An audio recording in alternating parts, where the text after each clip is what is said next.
سکندر کو قدرتی مناظر وغیرہ سے بالکل کوئی دلچسپی نہیں۔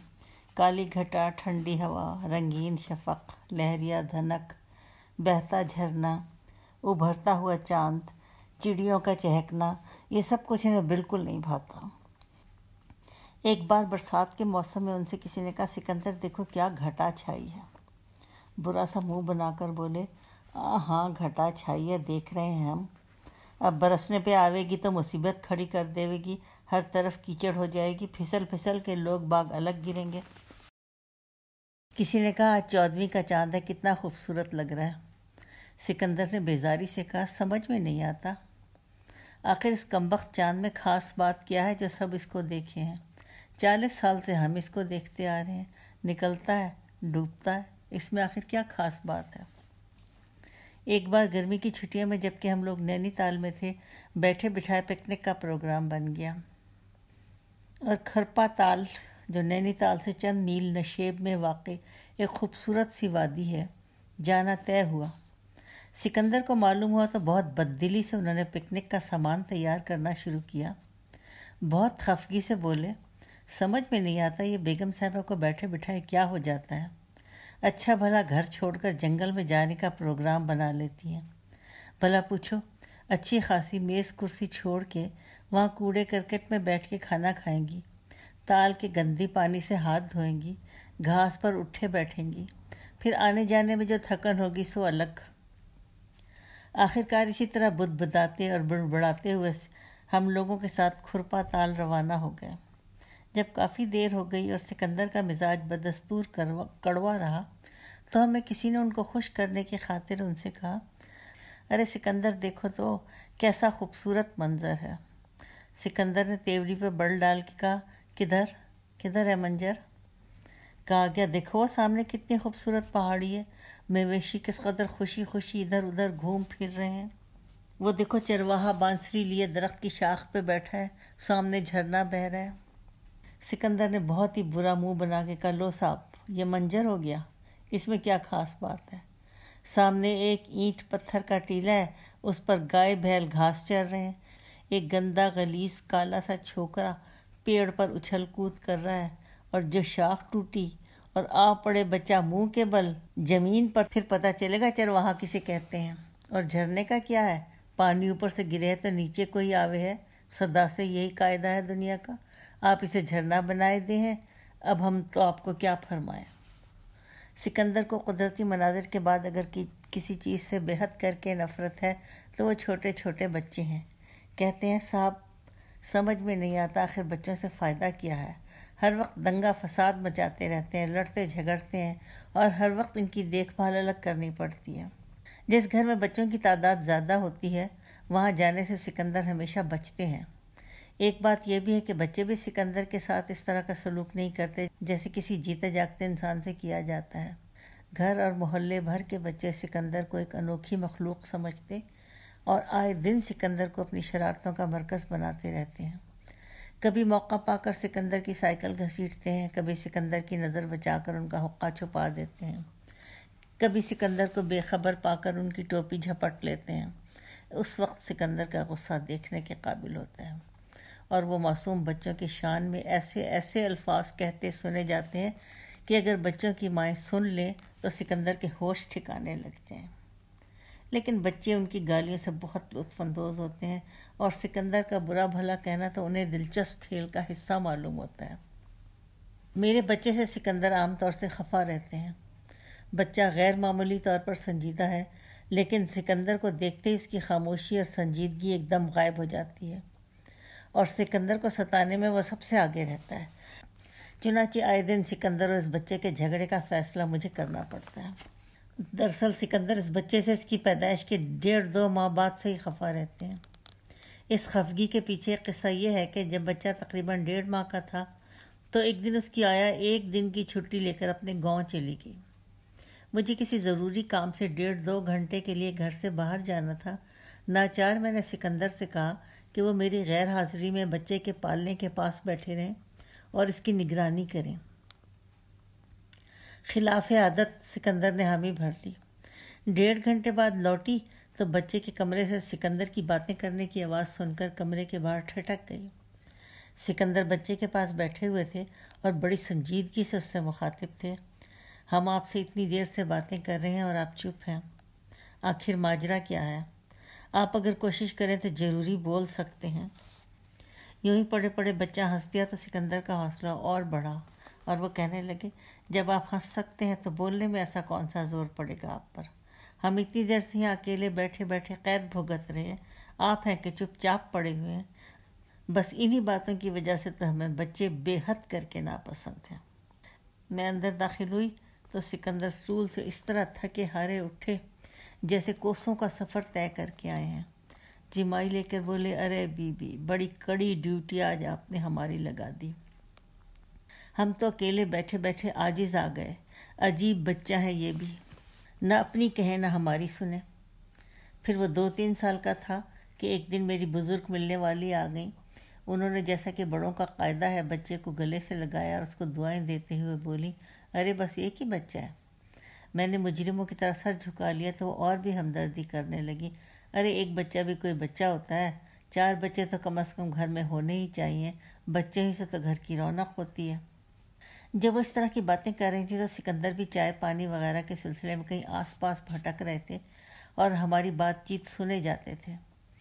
ان بیوی کے جانے کے بعد سکندر میرے سامنے آ کھڑے ہوئے اور بولے، لیجئے اور سنیے، کہے جا رہی تھی کہ بس ایک ہی بچہ ہے۔ ارے صاحب، ایک بچے نے تو آفت مچا رکھی ہے، اور جو کاش خدا نہ خواستہ 2-1 اور ہوتے تو سمجھیے قیامت آ جاتی اس گھر میں۔ یہ تو ایک بھی بھاری ہے 100 بچوں پر۔ میں تو پھر سکندر کے انداز گفتگو سے واقف تھی، اس لیے مجھے بڑا لطف آیا ان کی اس بات سے، لیکن بچے کی دادی اور نانی نے اس دن سکندر کو بڑے آڑے ہاتھوں لیا۔ سکندر کی اپنی زندگی میں صرف ایک چھوٹی سی بچی سے قطرے دلچسپی پیدا ہوئی تھی، اس کی بھی ایک داستان ہے۔ ہمارے گھر میں 3 پشتوں سے ملازموں کا ایک خاندان رہتا ہے۔ ایک ملازمہ ہے جس کی نانی کو میری نانی نے قحط کے زمانے میں خرید کے پالا تھا۔ اس کی بیٹی کو میری والدہ نے پالا پوسا اور اس کی شادی کر دی۔ یہ شادی ایسی مبارک ثابت ہوئی کہ اولاد کا ایسا سلسلہ بندھا کہ ہمارے گھر میں گھر والے کم اور اس ملازمہ کا خاندان زیادہ نظر آنے لگا۔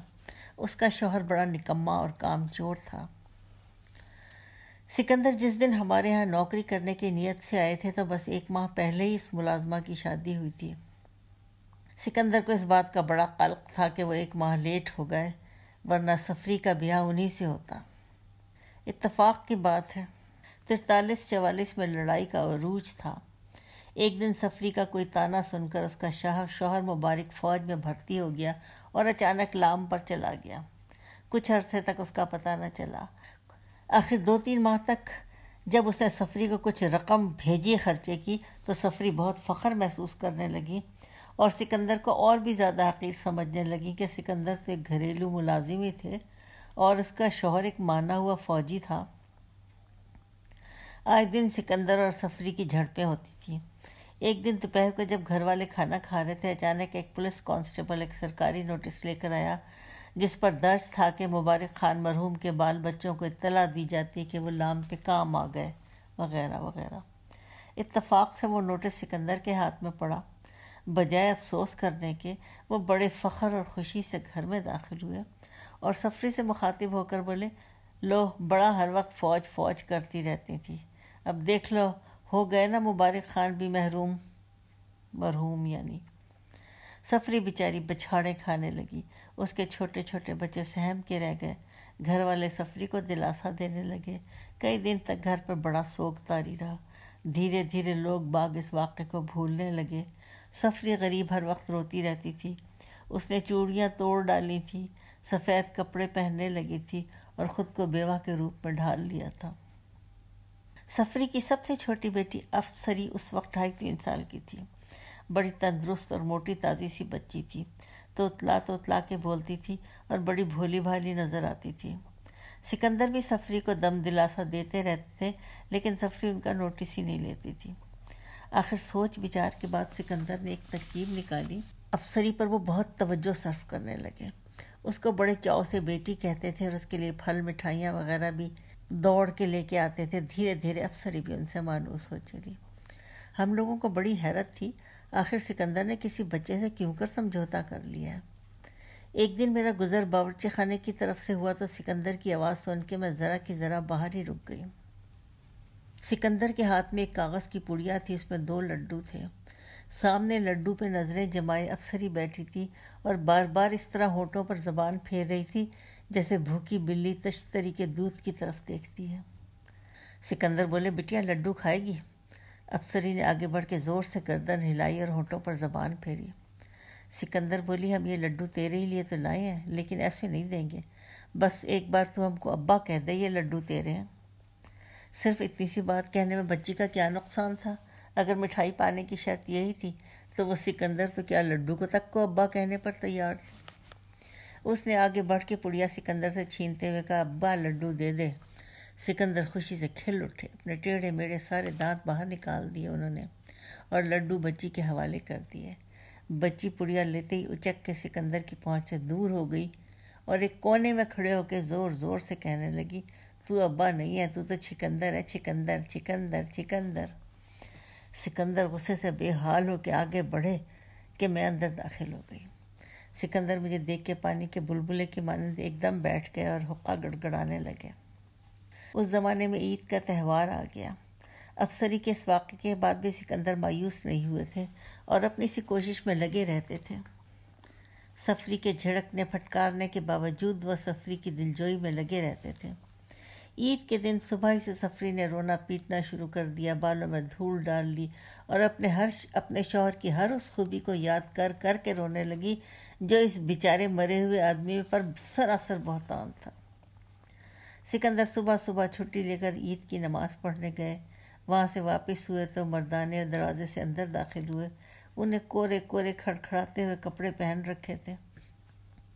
نیا جوتا چوں چوں کرتا ہوا ان کا پاؤں کاٹ رہا تھا، سر پر کڑھی ہوئی ٹوپی تھی، ہاتھ میں ایک دونا تھا، اس میں افسری کے لیے گرم گرم مٹھائی تھی۔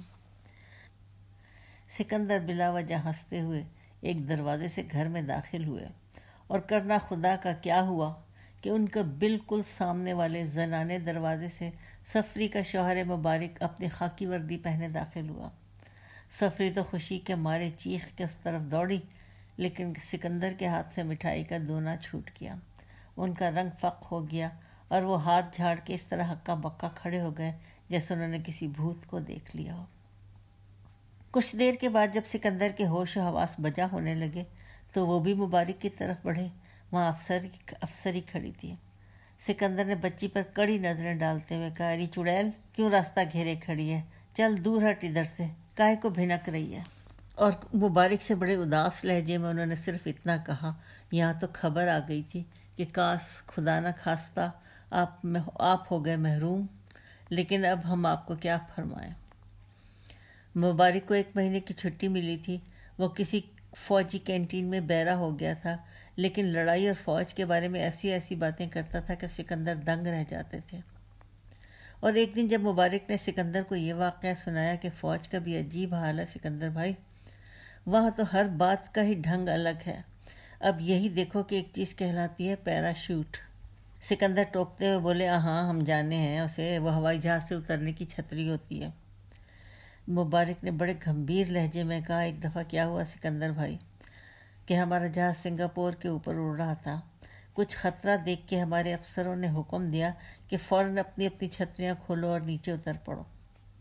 ہم لوگ جلدی جلدی چھتری کھول کے نیچے اتر پڑے۔ سنگاپور ہمیں بڑا خوبصورت شہر نظر آیا، بڑی رونق تھی وہاں۔ ہم نے سوچا ذرا 2-1 دن گھوم پھر لیں، بلکہ ویسے اچانک افسر نے ہمیں حکم دیا کہ خطرہ ٹل گیا اور واپس اٹھ جاؤ اپنی ڈیوٹی پر۔ سکندر نے مبارک کی زبانی فوج کا اتنا حال سنا کہ وہ خود فوج میں بھرتی ہونے کی سوچنے لگے۔ پہلے تو انہوں نے دل ہی دل میں فیصلہ کیا، پھر دوسرے نوکروں سے ذکر کیا، ہوتے ہوتے گھر والوں تک سکندر کے فوج میں بھرتی ہونے کے فیصلے کی خبر پہنچی۔ شروع میں تو سب لوگ سکندر کے اس سلسلے میں مذاق اڑاتے رہے، لیکن چند دن بعد جب معلوم ہوا کہ سکندر واقعی بہت سنجیدہ ہے اور اکثر صبح شام وہ گھر سے غائب رہنے لگے ہیں اور ہر روز علی گڑھ کے اس پرانے قلعے میں جانے لگے جہاں اس زمانے میں ادھر ادھر سے بٹور کے فوجی بھرتی کیے جاتے تھے، وہاں ان کو فوجی ٹریننگ دی جاتی تھی۔ فوجیوں کی وردی سے وہ بہت مروب تھے۔ صبح کے وقت وہ سڑک پر سے فوجیوں کے ٹرک گزرتے تو سکندر بڑی حسرت سے ان کی طرف دیکھتے۔ ہم لوگ ہر وقت ان کو ان کے اس ارادے سے باز رکھنے کی کوشش کرتے تھے، اس لیے کہ ہمیں معلوم تھا فوج کی زندگی اور اس کی پابندی سکندر کے بس کی چیز نہیں۔ لیکن ایک دن سکندر کہیں سے ایک فارم بھروا لائے۔ انہوں نے گھر آ کے اطلاع دی اب تو ان کو خوشی خوشی فوج میں بھرتی ہونے کی اجازت دے دی جائے، ورنہ وہ خود ہی غائب ہو جائیں گے۔ نوبت یہاں تک پہنچی تو مجبوراً انہیں اجازت دے دی گئی، بلکہ ایک ملاقاتی کپتان پولیس سے سکندر کی بہادری، ہمت اور دلیری کی بھی بڑی تعریف کر دی گئی اور سکندر کو بڑی عزت سے رخصت کیا گیا۔ 8-10 دن تک سکندر کی کوئی اطلاع نہ ملی۔ ایک دن کسی بچے نے بتایا وہ فوجیوں کے ساتھ پریڈ کرتے ہوئے شمشاد بلڈنگ یونیورسٹی کی مارکیٹ میں دیکھے گئے ہیں۔ اسی شام کو سکندر جب ہم لوگوں سے ملنے گھر آئے تو فوجی وردی میں ملبوس تھے۔ کسی بڑے جسیم فوجی کی وردی انہیں دے دی گئی تھی، لہذا سکندر تو برائے نام نظر آتے تھے، ہر طرف وردی ہی وردی نظر آتی تھی۔ سکندر نے آتے ہی ہم لوگوں کو فوجی سلام کیا اور بڑے فخر سے ادھر ادھر دیکھنے لگے۔ باورچی نظر آیا تو اس سے بولے، جا بھائی جا، تو چولہا جھونک، یہاں کیا کر رہا ہے کھڑا کھڑا؟ کسی نے ان سے پوچھا، کیوں بھائی سکندر، فوج میں بھرتی ہو گئے تم، اب خوش ہو؟ سکندر ہنس کے بولے، جی ہاں بہت خوش ہیں اب تو ہم۔ کیسی لگ رہی ہے فوج کی زندگی تمہیں؟ میں نے پوچھا۔ بولے، اور تو سب ٹھیک ہے بی بی، بس ذرا جوتے کی مشکل ہے۔ جوتے کی مشکل کیا مطلب ہے بھائی؟ وہ صاف بات یہ ہے کہ فوج میں ہمارے سائز کی کوئی چیز نہیں ہے، وردی ہے تو جوتا ہے تو سب یا تو ہمارے ناپ سے بڑے ہیں یا چھوٹے، اب یہی دیکھیے نا۔ یہ کہتے ہوئے سکندر نے اکڑوں بیٹھے بیٹھے اپنے ایک پاؤں کو دونوں ہاتھوں سے سہارا دیتے ہوئے آگے ٹھیل دیا اور بولے، یہ جوتا ہے، اس کو جوتا کہیں گے؟ ارے صاحب خدا جھوٹ نہ بلوائے تو 2.5 سیر اس کا ایک وزن ہے، نیچے یہ بڑی بڑی کیلیں الگ جڑی ہیں، پھر بڑے سائز کا ہے تو بار بار ہمارا پاؤں اس میں سے نکلے ہیں، اور صاحب کا حکم یہ ہے کہ دن بھر یہی وردی پہنے رہو اور ساتھ میں ہر دم یہی جوتا چڑھائے رہو۔ کسی وقت دل چاہے کہ اپنا کرتا پاجامہ پہن کے چپل پاؤں میں ڈال کے گھومے تو صاحب اجازت نہیں ہے۔ جمعدار جی بڑے کڑوے مزاج کے ہیں، ہر بات پہ گالی دے بیٹھتے ہیں۔ کل ہم ذرا دیر کو دوپہر میں کمر سیدھی کرنے لیٹ رہے تو آؤ دیکھا نہ تھاؤ، آ کے سیدھا ایک ہنٹر جڑ دیا انہوں نے، پھر بولے، چل سیدھے سیدھے پریڈ ہو رہی ہے۔ ابھی سو کے اٹھے تھے ہم، نہ تو ہمیں وقت دیتے ہیں منہ ہاتھ دھونے کا۔ 4 بجے تھے، چائے تک تو پینے کو ملی نہیں۔ فوراً کھڑا کر دیا، لے جا کے ہمیں لینڈ ڈوری میں، اور ڈانٹ ڈانٹ کے کہنے لگے، دایاں بایاں دایاں بایاں۔ صاحب یہ تو ہمیں معلوم تھا کہ فوج میں ٹانگوں کو دایاں اور بایاں کہتے ہیں، لیکن یہ یاد نہیں تھا دایاں کون سا پاؤں ہے اور بایاں کون سا ہے۔ اب جانے کیا پھیر پڑ جاتا تھا کہ جب جمعدار جی کہیں تو بایاں تو شاید ہمارا دایاں پاؤں اٹھ جاتا ہے، اور جب وہ پکارے دایاں تو ہمارا بایاں پاؤں اٹھ جاتا ہے۔ مشکل یہ تھی کہ ہمارے پیچھے جو رنگ روٹ تھا وہ ہمیں دیکھ دیکھ کر پاؤں بڑھاتا تھا، اور اس کی دیکھا دیکھی اس کے پیچھے والا بھی ایسا کرتا تھا۔ بس صاحب قواعد میں جھگڑا پڑ گیا اور جمعدار جی ہماری جان کو آ گئے، اور آگے بڑھ کے انہوں نے ہمیں اپنے بوٹ سے ٹھوکر ماری، اور صاحب بوٹ بھی کیسا بوٹ کہ 5 سیر وزن کا۔ ہم نے اس مصیبت سے جان بچانے کے لیے جمعدار جی سے کہا ہمیں بیچ میں کھڑا کرنے کے بجائے سب سے آگے کھڑا کریں، جب ہی معاملہ ٹھیک ہوگا۔ وہ مان گیا اور ہمیں اس سے آگے کھڑا کر دیا، اور لگے ڈانٹنے پھٹکارنے کے دایاں بایاں دایاں بایاں۔ پھر صاحب ہم جلدی جلدی پاؤں آگے پیچھے کرنے لگے کہ انہوں نے چیخ کے پریڈ رکوا دی اور ہمیں گالیاں دینے لگے۔ پوری لائن بگڑ گئی ہے اب کے تو کیا کہیں صاحب، اس دائیں بائیں نے بڑی مصیبت کر دی ہے ہماری۔ اس دن تو سکندر چلے گئے۔ تیسرے دن آئے تو بہت بجھے ہوئے تھے، وردی بھی ملگجی ہو چکی تھی۔ سکندر کے چہرے پہ ایسی کمزوری تھی جیسے کسی بیمار کے چہرے پہ ہوتی ہے۔ کراہ کے نیچے بیٹھ کر بولے، رے صاحب ہم باز آ گئے اس فوج سے، کسی طرح ہماری جان بچ جائے، ایسے ہم تو بڑی مصیبت میں پھنس گئے۔ کیوں بھائی کیا ہوا آخر؟ سکندر اداسی سے بولے، ایک بات ہو تو کہیں صاحب، وہاں تو ہر بات ہی اوندھی ہے، ابھی دایاں بایاں ہی سمجھ نہیں آتا تھا کہ کل ناشتے پر جھگڑا ہو گیا۔ صبح صبح جو دلیا ہمیں کھانے کو ملا وہ ایسا تھا جیسے یہاں ہماری بھینسوں کو دیا جاتا ہے۔ جب ہم نے کہا یہ غذا آدمیوں کے کھانے کی ہے تو جمعدار جی ہم پہ برس پڑے کہ فوج میں بھرتی ہوا ہے کہ بادشاہی تخت پر بیٹھا ہے۔ کل جمعہ کا دن تھا۔ ہم نے جمعدار جی سے کہا آج تو ہم نہائیں گے، مسجد جائیں گے، نماز پڑھنے اور شام کو برجی بہادر کے مزار پر قوالی سننے جائیں گے۔ تو جمعدار جی نے ایک موٹی سی گالی ہمیں دی اور کہا کیا پاگل خانے سے نکل کے آیا ہے، یہ فوج ہے کہ راج محل؟ ہم پرسوں شام کو یوں ہی ذرا بیٹھے بیٹھے اپنے ساتھیوں کو مدار گیٹ والی لیلا بائی کا قصہ سنانے لگے۔ ایک ایسی آن بان والی عورت ہے وہ، اور کیسے کوکین فروشی کرتے ہوئے پکڑی گئیں اور کیسے 6 مہینے جیل کاٹ کے آئیں اور کیا گلا پایا انہوں نے صاحب۔ بس اتنی ذرا سی بات پر جمعدار جی نے آ کے شور مچا دیا، گالیاں دی، ایک بید بھی مارا اور بولے ابے تو یہاں ہمارے فوجیوں کو بگاڑ ہے، تجھے کس نے یہاں بھرتی ہونے کو بھیج دیا؟ تو جا کے سیدھے سیدھے کسی کوٹھے پر تبلا تھا۔ آج صبح کہنے لگے کہ حکم آ گیا ہے، تیار رہو، بس 4-5 دن میں کوچ کرنا ہوگا۔ ہم نے جمعدار جی سے پوچھا جمعدار جی کہاں جانا ہوگا؟ بس صاحب اتنی سی بات پر بگڑ گئے، بولے تجھے کیا کہاں جانا ہے؟ ارے جہاں بھیجنا ہوگا وہاں بھیج دیے جاؤ گے۔ ہم نے کہا ہم یہ کیسے مان لیں جمعدار جی، ہم بھی بھلا مرغی ہیں کہ انڈے ہیں کہ جہاں جہاں بھیج دیا؟ جب تک بتاؤ گے نہیں ہم تک کھسکنے کے نہیں یہاں سے۔ لوگ بھاگ ہنسنے لگے تو جمعدار جی نے ہمیں پھر گالی دی اور بولے بکواس مت کرو، سیدھے سیدھے جانے کی تیاری کرو۔ ہم بھی اٹھ گئے صاحب کہ ایسا قاعدہ نہ سنا نہ دیکھا۔ آدمی جہاں جاتا ہے وہاں کا کچھ نام پتہ ہوتا ہے، ٹکٹ ہوتا ہے کہ بس حکم دے دیا کہ چلنا ہے۔ ارے بھائی کہاں چلنا ہے یہ تو بتاؤ۔ لیکن صاحب فوج کی تو کوئی بات ہی ہماری سمجھ میں نہیں آتی۔ جمعدار جی کو نہ بتانا تھا نہ بتایا انہوں نے کہ کہاں جانا ہے۔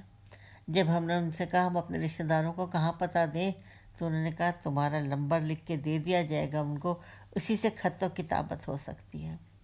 اب صاحب ہم کوئی چور ہیں، اچکے ہیں، جوتے ہیں کہ موزے ہیں جو ہمارا بھی نمبر ہوگا؟ پر صاحب وہ تو اپنی بات پر اڑے ہوئے ہیں۔ اسی طرح سکندر میاں 10-15 دن تک ہر دوسرے تیسرے دن آ کے اپنا دکھڑا سناتے تھے۔ پہلے تو ہم لوگ ان کی درگت سے خوش ہوتے تھے، لیکن آخر جب ان کی حالت واقعی تباہ ہو گئی تو بڑی کوششوں، طرح طرح کے سفارشوں اور میڈیکل سرٹیفکیٹ داخل کروا کر ان کو فوج سے چھٹکارا دلوایا گیا۔ سکندر فوج کے ذکر سے بہت بیزار ہو چکے تھے، اور اس طرح ہندوستان کی فوج وطن کے سپاہی یعنی سکندر جیسی سورما کی خدمات سے محروم رہ گئی۔ سکندر فوج سے لوٹے تو کچھ دن بہت دل لگا کے کام کرتے رہے، دھیرے دھیرے کام کاج میں پھر ڈھیل دینے لگے۔ ایک دن کسی کام سے بازار گئے تو 1 گھنٹے کے بجائے 4 گھنٹے میں گھر لوٹے۔ گھر میں اس دن کوئی دعوت وغیرہ تھی، مہمان آ چکے تھے، مگر سکندر کا کوئی پتہ نہ تھا، اور کھانے پینے کی وہ چیزیں بھی غائب تھیں جنہیں لینے سکندر بازار گئے تھے۔ گھر کی مالکن دل ہی دل میں بے چتاب کھا رہی تھی اور مہمانوں کو طرح طرح کی باتوں میں مشغول رکھ رہی تھی کہ خدا خدا کر کے میاں سکندر لدے پھندے اپنی سائیکل سمیت گھر میں داخل ہوئے۔ موقع ایسا تھا کہ ان سے کچھ کہا بھی نہیں جا سکتا تھا۔ جب مہمان وغیرہ چلے گئے تو مالکن نے سکندر پر غصہ اتارتے ہوئے کہا میں نے طے کر لیا کہ آج کے بعد تم سے بازار کا کوئی کام نہیں لیا جائے گا۔ تم نہایت کام چور آدمی ہو اور کسی ڈھنگ کے کام کی تم سے توقع رکھنا انتہائی حماقت ہے۔ تم تو بس بار برداری کے قابل ہو۔ بار برداری کا لفظ سن کے سکندر کا چہرہ غصے سے لال پیلا ہو گیا اور بہت جھنجھا کے بولے لو صاحب اور سنو، 24 سال سے ہم رات دن سب کی خدمت کر رہے ہیں، ہر دم گھڑی اس گھر کی بھلائی میں لگے رہتے ہیں، اور آپ کہتی ہیں ہم بربادی کر رہے ہیں اس گھر کی؟ یہی بات ہے تو لیجیے اپنا گھر سنبھالیے، ہم تو جاتے ہیں۔ مالکن بھی اس دن غصے میں تھی، اس لیے فوراً ہی کیا بیٹھی تم آخر اپنے آپ کو سمجھتے کیا ہو؟ کیا ہمارے گھر کا کام تمہارے بغیر نہیں چل سکتا؟ تم 1 منٹ میں یہاں سے جا سکتے ہو اور آئندہ اس گھر میں کبھی قدم نہ رکھنا۔ سکندر بھی جانے کے لیے تیار ہو گئے، سیدھے اپنی کوٹری میں پہنچے اور اپنا سامان وغیرہ باندھنے لگے، اور مالی سے انہوں نے ایک رکشہ لانے کے لیے کہا۔ گاڑی چھوٹنے میں صرف 1 گھنٹہ باقی تھا۔ علی گڑھ میں اس زمانے میں نمائش ہو رہی تھی، سکندر کو ڈانٹ پھٹکار کر سب گھر والے نمائش دیکھنے چلے گئے۔ اتفاق سے اس دن وہاں بہت رات ہو گئی۔ جب ہم گھر لوٹے تو دیکھا سکندر صحن کے بیچوں بیچ پتھر کی چبوتری پر بیٹھے ہیں اور اپنا مفلر سر سے لپیٹے ہوئے سردی سے کانپ رہے ہیں، اور ان کا بندھا ہوا سامان ان کے پاس رکھا ہے۔ ہم لوگوں کو دیکھ کے اٹھ کھڑے ہوئے، لیکن تیور بتا رہے تھے اب تک گھر والوں کی طرف سے دل صاف نہیں ہوا ہے۔ مالکن نے ان کو دیکھا تو بولی، کیوں گئے نہیں تم اب تک؟ سکندر غصے میں کانپتے ہوئے بولے، جانے کو کیا ہوا؟ کیا ہم جا نہیں سکتے؟ کیا ہمارا کوئی ٹھکانہ نہیں ہے؟ کیا ریل گاڑیاں بند ہو گئی ہیں جو ہم جا نہیں سکتے؟ کسی نے پھر سکندر کو چھیڑا، پھر گئے کیوں نہیں آخر؟ اب سکندر آپے سے باہر ہو چکے تھے، گرج کے بولے، آپ لوگوں کو کیا ہے؟ وقت دیکھتے ہیں نا، موسم، بس سب کو تفریح کی پڑی رہتی ہے، سب کے سب چل دیے نمائش دیکھنے، اور جو کاش خدا نہ خواستہ ہم بھی چلے جاتے اور ہمارا گھر کوئی لوٹ لے جاتا تو آپ لوگوں کا کیا جاتا؟ یہ فقرے سن کے ہم سب کے سر شرمندگی سے جھک گئے اور خاموشی سے سب لوگ اپنے اپنے کمروں میں چلے گئے۔ مالکن کی آنکھوں میں آنسو آ گئے۔